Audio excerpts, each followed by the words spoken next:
Bonjour à tous et bienvenue dans cette vidéo dans laquelle j'aimerais vous parler aujourd'hui de l'origami. De ce que c'est que l'origami, son histoire, et après dans la suite de la vidéo, on va même essayer l'origami avec un ami. Donc d'abord pour vous rappeler, pour faire une petite définition de ce que c'est que l'origami ça consiste à plier du papier une fois, deux fois, trois fois, 10 fois, peu importe le nombre de fois, pour à la fin obtenir une forme élégante, sans l'aide de papier ni de colle. Donc ça a été importé de Chine pour devenir plus tard un art japonais. Il est d'abord utilisé dans des cérémonies religieuses et les mariages, avant de devenir un art durant l'ère Edo, donc de 1600 à 1868. Donc cette pratique de l'origami s'est surtout popularisée après l'arrivée et la publication de livres d'explication de l'origami, notamment le Hiden Senbazuru Origata, et aussi après que le papier japonais appelé washi se soit un petit peu répandu dans l'archipel japonaise. C'est enseigné dans les écoles japonaises et les maternelles pour apprendre aux enfants la géométrie, la visualisation dans l'espace, et tout en les familiarisant avec des travaux de précision et des travaux manuels. C'est aussi un bon moyen de se relaxer, tout en améliorant la mémorisation et la concentration. Donc si vous avez des périodes anxieuses, dépressives ou d'insomnie, je pense que l'origami ça peut être un bon moyen de se détendre, au même titre que de faire un puzzle par exemple. Bon, après moi je suis pas fan de ouf des puzzles hein, mais bon. Et justement il y a quelqu'un qui devait apparemment jamais dormir la nuit ou être complètement dépressif, c'est Akira Yoshizawa, c'est ce qu'on appelle un maître de l'origami. Il a créé plus de 50 000 pliages au cours de sa vie, et des pliages différents. Il a même été élevé à l'ordre du soleil levant par l'empereur japonais Hirohito. L'ordre du soleil levant qui est une sorte de légion d'honneur à la japonaise. Akira, il a vécu au cours du XXe siècle, et tout au long de sa vie, il a créé plein de techniques différentes d'origami, comme par exemple la technique du pli mouillé, qui permet de, en humidifiant la feuille de papier, de donner une sorte d'aspect sculpté au papier et à l'origami final. Mais parmi toutes les formes d'origami différentes, j'aimerais attirer votre attention sur un origami en particulier, la grue en papier.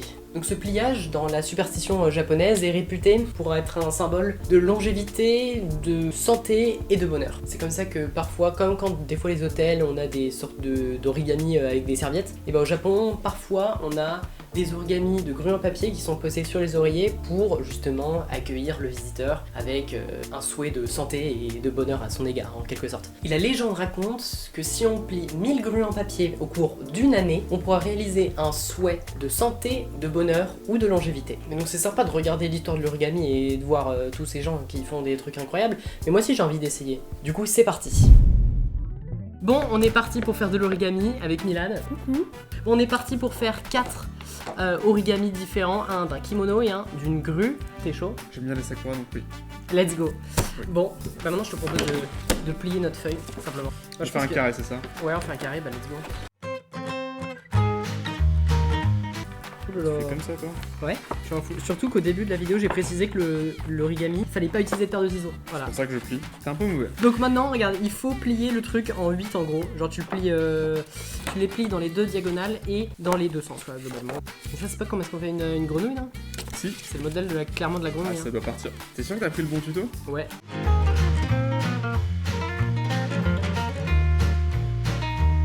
Mec, c'est une vraie grenouille. One eternity later. Je suis en train de me battre avec une feuille, mec. Tu vois? Ouais. C'est dur. Wow. Ah, bah je me suis coupé. Tu t'es coupé avec du papier? Ouais, C'est possible, c'est quelque chose qui arrive. c'est pas fou. Non, pas sur quelque chose d'incroyable. Ok, c'est absolument pas symétrique pour moi, mais c'est pas grave.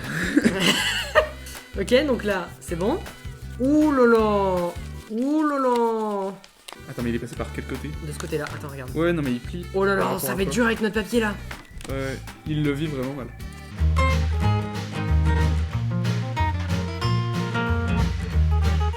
Ah, il Mais est mec, genre mais je chaud. vais l'exploser moi le mien.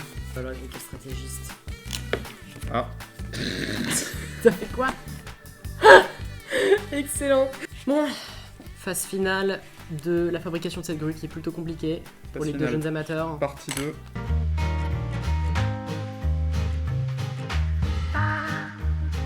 Et c'est pour moi finalement Ah, mais terminé. le boss, Et ouais.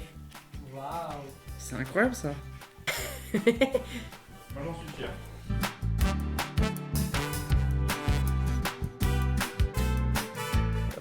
Tu veux qu'on tape le kimono? Much later. Et il a plié vers l'intérieur. Oh, kimono, j'ai terminé le kimono. Bon, le mien est plus beau. Le mien il est dégueulasse. Mais en fait non, les deux sont absolument hideux en fait.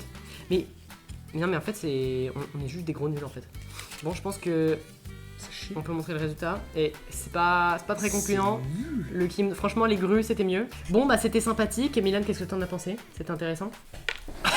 J'adore. Bon, let's go continuer la vidéo. Au revoir. Bon, c'est bon, j'ai ma petite grue maintenant en papier.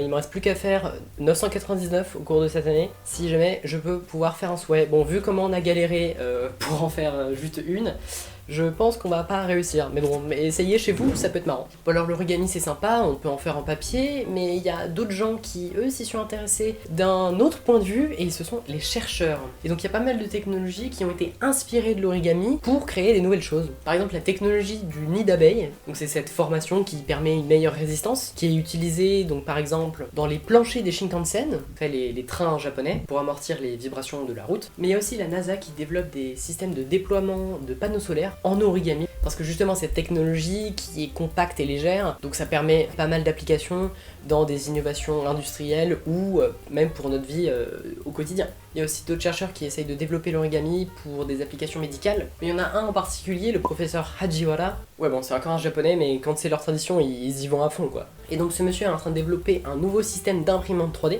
Donc comme vous le savez, les imprimantes 3D, c'est couche par couche, on vient déposer du plastique pour créer un objet en volume. Mais lui, il a vu les choses d'un autre œil, et son projet, ça serait plutôt de créer une imprimante 3D qui, à partir d'un patron d'origami, crée une forme en 3D. Donc comme vous le voyez, il y a encore plein d'applications qu'on n'a pas encore imaginées ni découvertes grâce à l'origami, et qu'au fur et à mesure des années, on va peut-être découvrir, et peut-être qu'il y aura des origamis partout chez nous dans le futur. Ou peut-être pas, mais l'avenir nous le dira. Donc pour finir sur cette vidéo, plier du papier pour que ça donne des formes aussi stylées. Enfin, je veux dire, globalement, on peut trouver ça pas beau, mais moi personnellement je trouve ça plutôt cool. Quand on a fait l'origami du kimono et que à la dernière étape, je me suis rendu compte que j'avais un kimono dans les mains, il y a ce petit côté waouh très intéressant dans cette discipline finalement. Surtout j'avais pas fait d'origami depuis que j'étais vraiment tout petit, et en refaire finalement c'était pas si mal, donc je pense que ça peut être une bonne activité pour le faire avec ses amis, ou ses parents, ou ses grands-parents, ou avec des enfants. Et en plus de ça, voir que c'est un intérêt dans les innovations futures, pour vous c'est vraiment une tradition japonaise assez intéressante. Merci beaucoup d'avoir regardé cette vidéo, et je vous dis à très bientôt, à la prochaine, à plus.